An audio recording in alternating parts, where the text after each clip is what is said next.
This is July the 3rd, 2025. The name of this rant is Go Trump Go, or has Trump actually declared war on the Purple Gang? Okay, Trump has killed the chances of the war in Ukraine being used as an excuse for provoking a war with Russia. He has publicly trashed and disrespected the little cokehead rat Zelensky and done so repeatedly. Thank you, Mr. President. Trump is throwing Zelensky to the wolves and the whole Ukraine boondoggle along with him. Yeah, I know that Trump promoted the war big time during his first presidency, but because recent battlefield events proved to all rational adults that Russia is winning hands down, because of this, Trump, the rational bully, has decided to cut his losses and skedaddle and maybe beat up some coconut pickers down the Caribbean so he could thump his chest. Hey, go for it, Big Donnie. Now, please note that Trump has acted like a rational person because he correctly saw that the Ukraine bust-out caper by the Purple Gang was rolling the dice on a world-destroying nuclear war with Russia, or at least a conventional war with Russia, which would leave us defeated and starving in a second civil war here in this ridiculous empire called America. So, being a rational bully boy, he cut his losses.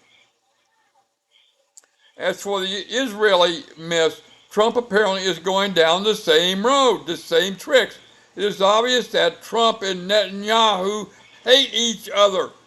Dodge City just isn't big enough for both of these go for broke guys, and they will fight like alley cats until one of them is dead. Netanyahu is in deep legal and political shit, and he is likely to be out of office and in jail before the year is out. If Netanyahu, or whatever his name is, gets dumped, Trump will get the credit, and the next Israeli prime minister will jump whenever Trump says frog.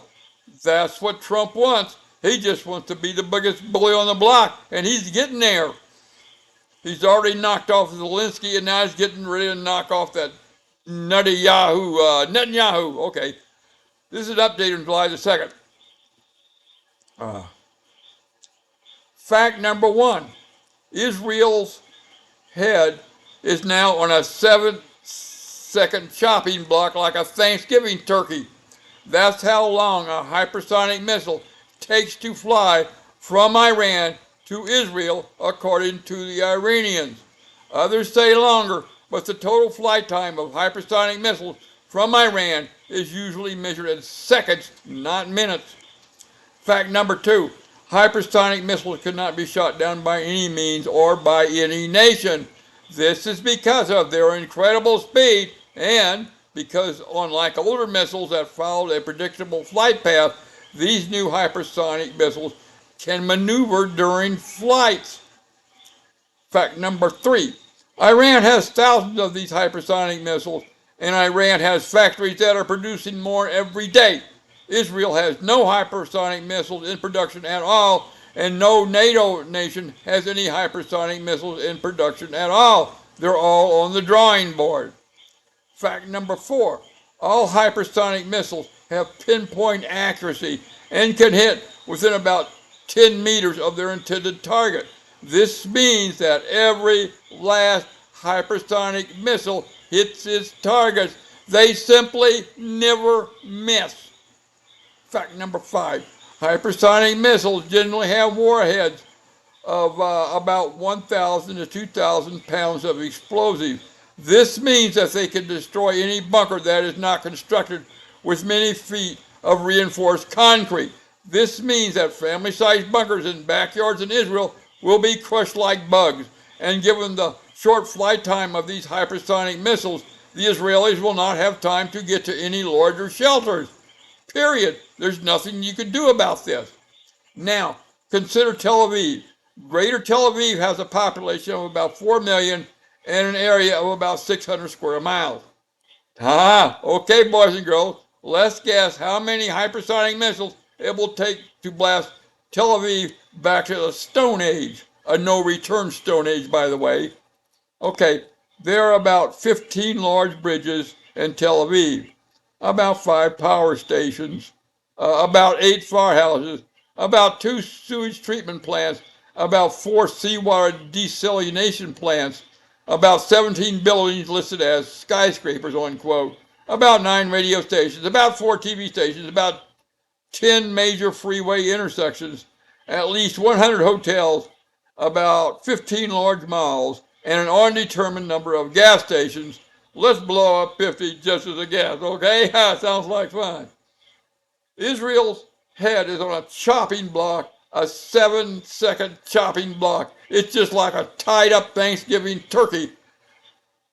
So, with about 239 hypersonic missiles, within 7 seconds, Iran could send Tel Aviv back to the Stone Age, and there is absolutely nothing that Israel could do to stop this instant destruction, or even a preemptive nuclear strike against Iran will not do the trick, because all Iran's hypersonic missiles are mounted on trucks, and it would be a nuclear whack-a-mole played blindfolded. Sure, Israel can use its jerk-off nuclear sanction option and take out dozens of major Western cities with it. Okay, what then? Would every Jew worldwide be hunted down and murdered in the streets? That seems likely. And now I want to turn your attention to the flag-waving MAGA crybabies, Make America Great Again crybabies, who claim that Trump sold out to the Purple Gang by packing his cabinet full of so-called neocons. Listen up, boneheads. Trump is just like Netanyahu. He is a non-stop liar and backstabber whose word means absolutely nothing and less than zero.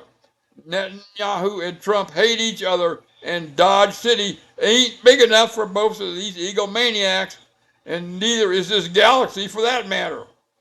A lot of YouTube motor mouths assert that great geopolitical matters are settled by logical consideration of the practical outcomes. Friends, that's wishful thinking. No, we're now a pretty good copy of ancient Rome, and the daggers are coming out of the togas. Netanyahu has 0 cards to play.